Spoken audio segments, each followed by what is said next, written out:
akka saree bitaa waggaa 100 jiraachuurra akka leencaa baroodee halkan tokko booddee duunaa wayyaa jedhan kabajaan sanaa jechuudha. Du'a yoo taate immoo qabsoof bahaniif hin du'an, qabsoorraa oolaniifis du'an oolan.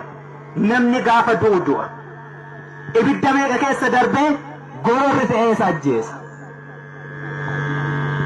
Ani kaleessa gaafa manaa ba'e waggaa 17 har'aa yookaan 16 har'aa hiriyoota hedduun qaba. Kana biraa hafe amma bakka adda addaa irraa naga'u manatti hafe du'eera garuu. Ibidda meeqa keessa hin darbe nan jira. Amman du'a yoo ta'e asumatti hin du'a. Sichi waggaa 5 yoo ta'e yoo amma waan barbaadde ibidda natti darbatte waggaa 5 sananuman argaa jechuudha. Waggaa 100 jiraadha taanaan immoo umurii naa gadda waggaa enuman jiraadha jechuudha. Qabsoofneefis miti kaduunu mana oolleefis miti immoo kadu'a oollu jechuudha. Guyyaa keenya qofaa duuna. Duuti immoo miileenaanis nuttaa dhufu tokko ta'es nuttaa dhufu taankii isaa qabaatu eeboo isaa qabaatu du'an sodaattu taanaani hundumti isaayyuu tokkumaa jechuudha. Kanaaf hin hiikkannu jennaan hin hiikkannu. Hin hiikkannuumi? Hin hiikkannu. Mariif hin dhiyaatu jechuu kun. Osoo illee ta'e kaleessa hiikkanne irra ta'e irra tola. Dadhabne irraa addi bilisummaa Oromoo qabsoo bilisummaa Oromoo dhiibuu dadhabeera. Daa'ima Oromoo kichuu itti gabbaruurra harka kennate hiikkate hagaluutu kaleessa jedhame ni wayyaa jechuudha. Har'a garuu sadarkaa itti geenye kanarratti edda daa'ima meeqa itti gabbarre edda hiriyoonni keenya meeqa nu biraatii kufanii lafeen isaanii boolla meeqa keessatti ol guute riqicha nuu ta'ee irra ce'uu jalqabnee hiikkanna. Har'a mitii jechuu hiikkachuun har'a humna taateetta kana gidduu dabarsuu hin dandeessu diina. Yaamne itti laannaa re'amu. Yaamne itti laannaa. Hiikkachuu ka beeknu diina irraati malee ofii hiikkannee lafa kaa'uun beeknu aadaa waraana bilisummaa Oromoon.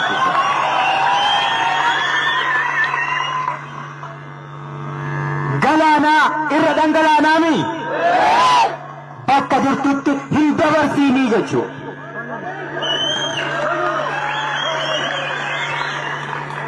Amma qabsoo fincila harka duwwaa fi qabsoo qawwee walitti hiineetu adeemna. Boru waraana bilisummaa Oromoo miti kaas jiru yoo siin jedhani ni fudhattaa? Waliin dhaabbannee gaafa diina lollu nun argine moo? Nun argine? Maracaan argine? Gaara keelloon beektu? Mukkii Banfilloon beektu? Ashiin beektu? Gaara Abbaa Seenaan beektu? Suni waraanuma bilisummaa Oromoo amma ijaan argitu malee bakka biraa irraan dhufne jechuudha.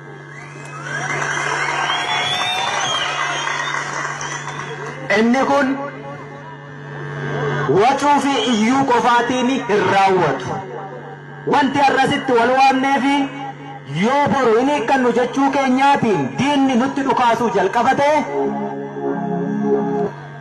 beektaamee waan gootu qeerroo. Ani obee waanan godhun beeka. Ati qeerroonis waan gootu beekta. Waan goonu immoo waliin goonaa jechuudha.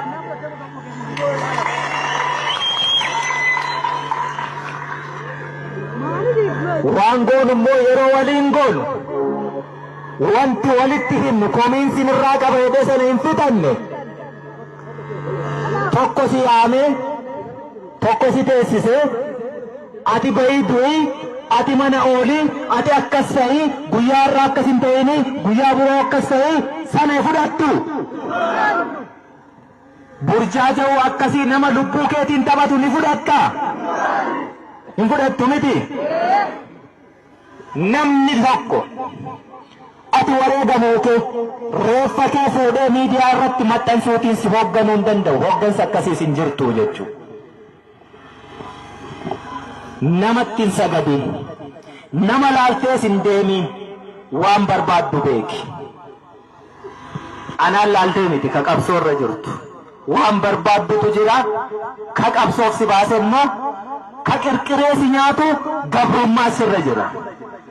Abbaan qeerroo gadi baasuu fi ol galchu roorro miti qeerroo.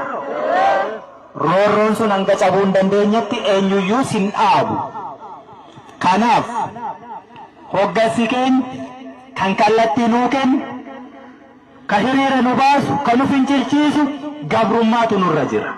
Kallattii walii laachuuf immoo bakka deemtan hundumaatti akkuma gaafa diinni waan sin jilbeenfachiise itti fakkaate xollaa'in sin geesse huursuun sin geesse jennaan oromummaan iddoo tokkotti walitti sin fide walitti sin dagaagsee bakkoota adda addaa irraa kaa walin beekne bilbila wal jijjiirtanii qabsoof karaa saaqe sana har'as bakka kanatti kumaatamaan argamtaniittu teessoo wal jijjiiraa. Akkamittiin wal qindeessinaa, akkamittiin injifannaa, akkamittiin bakka kamitti yoom wal yaamnaa isa jedhu mataa qabdaati. Diidaa nama laaleen nama birrii sirraa guuree miidiyaa banatee achirratti reeffa kee maxxanse jennaan dhugumaan naa yaadu sitti fakkaate. Har'a garuu ibidda keessatti si waliin hin dhaabbanne. Gowwummaan keenya kanaa jechuudha. Miti amma qaa namaa dha'uun barbaadu.